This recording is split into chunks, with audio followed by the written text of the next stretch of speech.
ये आदमी क्या बकवास कर रहा है?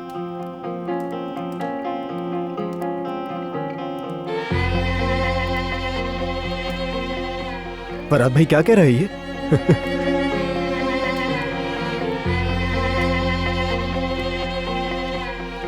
तौबा तौबा।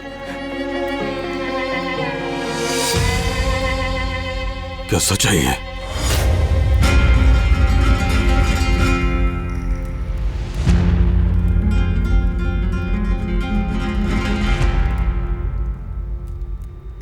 फरहाद जिहान को